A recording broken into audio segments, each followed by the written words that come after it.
rekan-rekan Ikatan Organisasi Kesehatan CDIY, IDI, IPI, dan lain-lain untuk menolak pembahasan Omnibus Law Undang-Undang Bidang Kesehatan ini, karena memang ketika ada keresahan secara masif di rekan-rekan organisasi profesi, berarti ada hal-hal yang kurang pas ya. Di antaranya adalah bagaimana kemudian sertifikasi berlaku seumur hidup dan lain-lain, itu menjadi sesuatu yang membahayakan masyarakat. Oleh karena itu, kami ada di belakang rekan-rekan tenaga kesehatan mendukung aspirasi mereka agar kemudian rekan-rekan DPR RI bisa berpikir ulang membatalkan pembahasan Undang-Undang Omnibus Law ini. Terima kasih. Langkahnya akan diambil di DPR. Segera setelah ini, apa yang menjadi aspirasi rekan-rekan, kami akan teruskan secara kelembagaan kepada pihak-pihak terkait, DPR RI, Presiden RI, Kementerian Kesehatan, dan pihak-pihak terkait yang lainnya. Terima kasih. Baik, Assalamualaikum warahmatullahi wabarakatuh. Kami atas nama teman-teman organisasi profesi kesehatan DIY, satu kata, tolak RUU Kesehatan Omnibus Law. Karena apa? Pertama, prosesnya tentu tidak sesuai dengan aturan yang ada, tidak transparan. Yang kedua, barangkali isinya perlu dibicarakan, didiskusikan dengan pihak-pihak terkait, stakeholder yang terkait di kesehatan. Yang ketiga, mestinya upaya-upaya prevensi, promosi kesehatan di Indonesia itu lebih banyak isinya di dalam RUU Kesehatan ini. Sekali lagi, tolak RUU Kesehatan Omnibus Law. Terima kasih.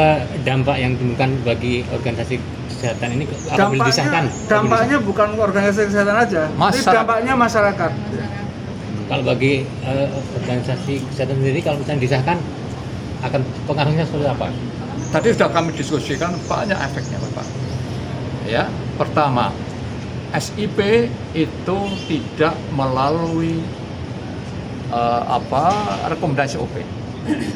Orang dengan SIP ya, dengan rekomendasi OP saja masih kecolongan. Masih ada dokter yang praktek gadungan, ada yang dokter gigi praktek gadungan, apalagi tidak. Kedua, STR yang seumur hidup. Bukankah STR setiap 5 tahun itu bagian dari apa yang dilakukan oleh organisasi profesi untuk mengupdate ilmunya. Setiap 5 tahun kami belajar. Kenapa? Salah satu ciri seorang profesional adalah selalu belajar.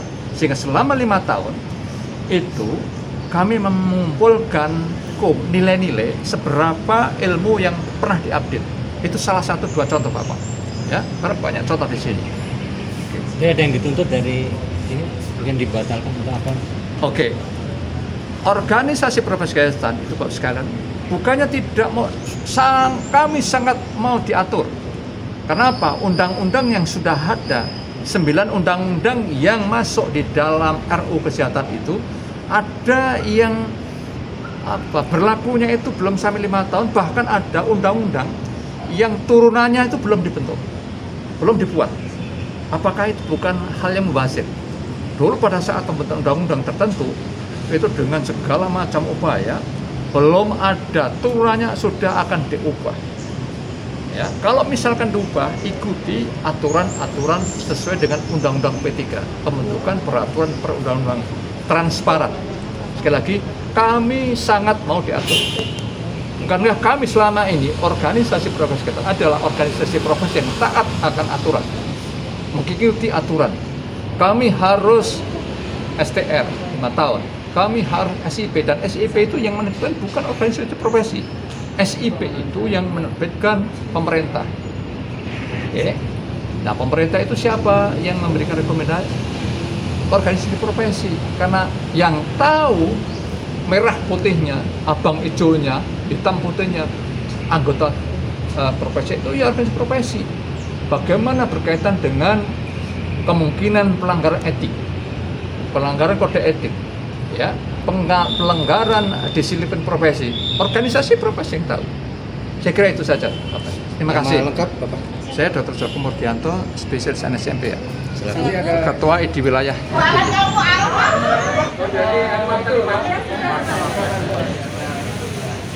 Ya. Ya. Ya. Kelihatan, foto kelihatan. ya. Bagian di sebelah kanan.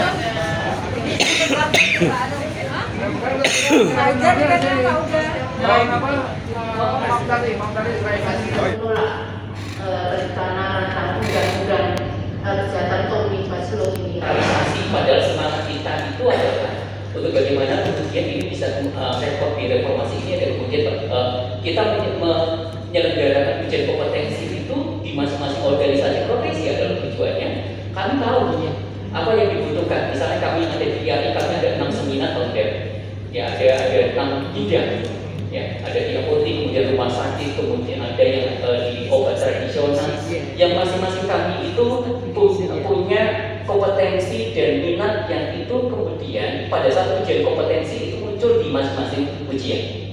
Nah ini kalau misalkan ditarik di Kementerian Kesehatan, bukan kami kemudian ini mengkerdilkan kemampuan kementerian, tidak, tapi bagaimana kemudian apa yang di-create oleh kita semua yang ada di organisasi profesi selama ini dari ujian kompetensi itu kemudian betul-betul bisa diadopsi, ya, bisa kemudian bisa dipertimbangkan oleh kementerian.